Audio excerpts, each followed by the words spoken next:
नमस्कार, मैं ममता जानी बीएमसी न्यूज़ लाइव में आपका स्वागत करती हूं। आज के हिंदी समाचारों के प्रायोजक है अल हिलाल हॉस्पिटल एंड मेडिकल सेंटर। तेल मंत्री ने 12वें अरब ऊर्जा सम्मेलन में भाग लिया। तेल और पर्यावरण मंत्री और जलवायु मामलों के विशेष दूत डॉक्टर मोहम्मद बिन मुबारक बिन देना ने कतर राज्य के अमीर महामहिम शेख तमीम बिन हम्मद अल थानी के संरक्षण में आयोजित 12वें अरब ऊर्जा सम्मेलन में भाग लिया। डॉक्टर बिन देना ने सूचनाओं के आदान प्रदान, आर्थिक चुनौतियों पर चर्चा करने और स्थायी समाधान खोजने के लिए वैश्विक तेल और पर्यावरण कार्यक्रम में भाग लेने के लिए बहरीन की उत्कृष्टता पर जोर दिया।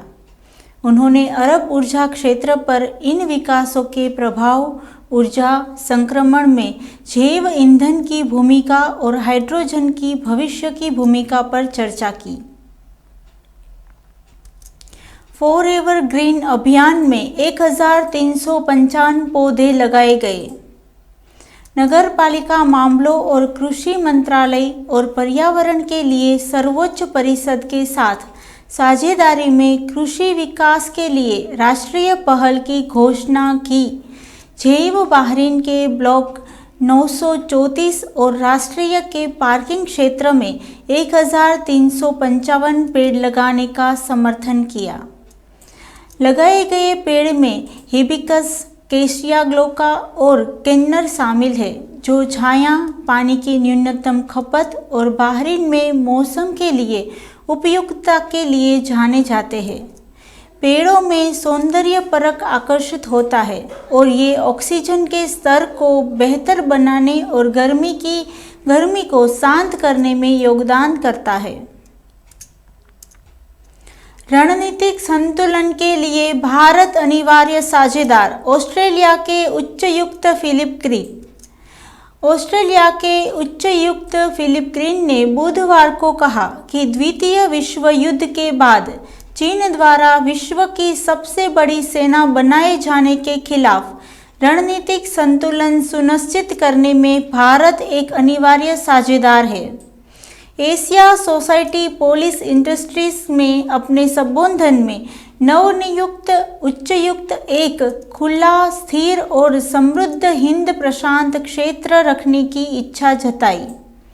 उन्होंने यह भी किया कि दोनों पक्ष क्षेत्र को एक ही नज़रिए से देखते हैं और जानते हैं कि क्या किया जाने की ज़रूरत है। भारत ऑस्ट्रेलिया संबंध के विभिन्न पहलुओं को रेखांकित करते हुए उन्होंने कहा कि उनके देश ने संबंध में तेजी से प्रगाढ़ होने का महसूस किया है तथा यह और विस्तारित हो रहा है। एक सिख अलगाववादी की हत्या की नाकाम साजिश में एक भारतीय का हाथ होने के वाशिंगटन के आरोप और एक खालिस्तानी चरमपंथी की हत्या में भारतीय एजेंटों की संलिप्तता के कनाडा का आरोप के परोक्ष संदर्भ में ग्रीन ने कहा कि नई दिल्ली और कैनबरा संवेदनशील मुद्दों का प्रबंधन कर रहे हैं। आगे बढ़ने से पहले हम लेते एक छोटा सा ब्रेक और मिलते हैं कुछ खास खबरों के साथ।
The 16th branch of Megamart and Macromart supermarkets in Bahrain has opened in Sahala. The best offers are available to the customers at affordable rates. Everyone is welcome.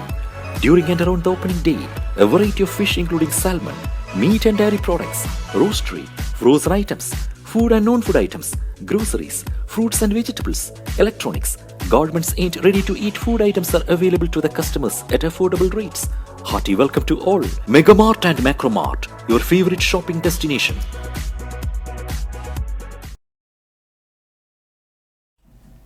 स्वागत करती हूँ एक बार फिर से बीएमसी न्यूज़ लाइव में और देखते हैं देश और दुनिया की कुछ खास खबरों की ओर।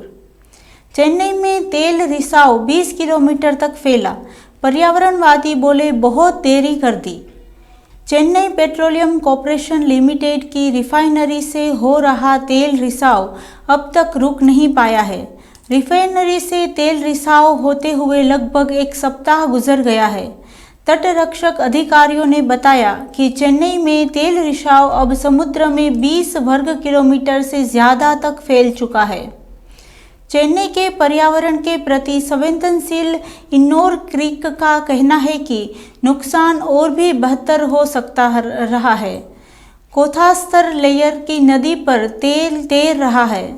समुद्र तट के किनारे कई स्थानों पर टार के गोले और तेल की मोटी परत देखी जा रही है। तटों और मछली पकड़ने वाली नौकाओं पर तेल के निशान भी देखे जा सकते हैं।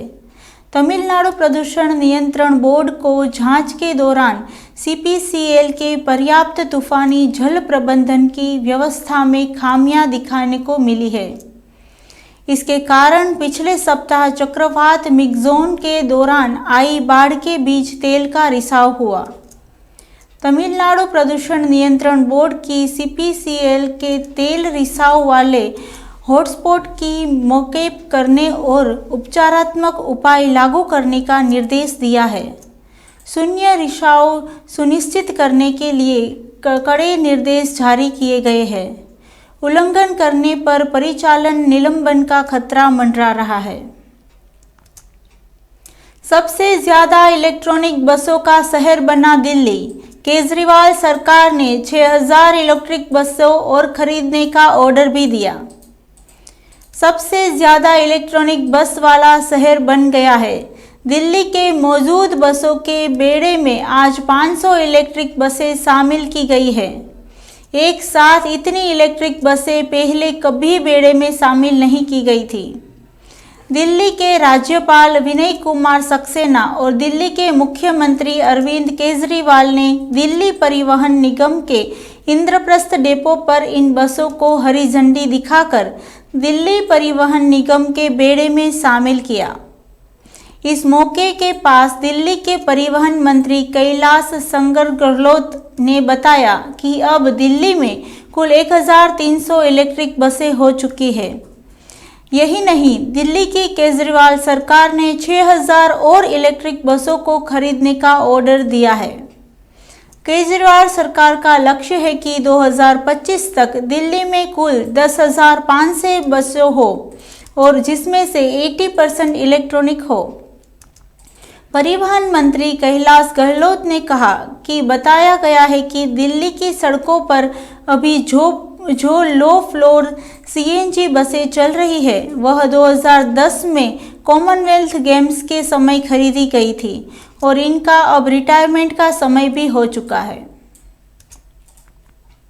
अदानी समूह बिहार में करेगा 8,700 करोड़ का निवेश, प्रणव अदानी। बिहार बिजनेस कनेक्ट में 2023 के दौरान अदानी समूह ने घोषणा की कि बिहार राज्य में मौजूद 850 करोड़ रुपए के निवेश का बढ़कर 10 गुना किया जाएगा और समूह राज्य सरकार के बिहार डेवलपमेंट विजन के साथ है। अदानी समूह के निदेशक प्रणव अदानी ने सम्मेलन के दौरान कहा, मुझे मुख्यमंत्री नीतीश कुमार को यह बताते हुए बहुत ही खुशी हो रही है कि अदानी ग्रुप आपके बिहार डेवलपमेंट विजन के साथ है।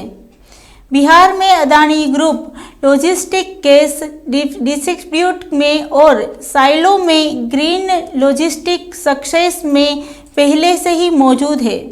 इनमें हम अभी तक 850 करोड़ रुपए का निवेश कर चुके हैं। अब हम अपना निवेश बिहार के 10 गुना करना चाहते हैं और 8,700 करोड़ रुपए का निवेश हमारी प्लानिंग है। प्रणव अदानी ने आगे कहा, मैं पटना आकर और बिहार बिजनेस कनेक्ट सम्मेलन में शामिल होकर सम्मिलित महसूस कर रहा हूं।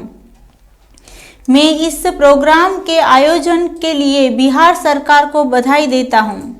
इस आयोजन ने सभी क्षेत्रों के इंडस्ट्रीज लीडर्स को एक साथ लाने का काम किया है। इसी के साथ आज के ये समाचार यहीं समाप्त होते हैं। मैं ममता आपसे विदा लेती हूँ। सब स्वस्थ रहिए, मस्त रहिए और बीएमसी न्यूज़ लाइव के साथ आप सबको शुभ रात्रि, सब्बा खैर।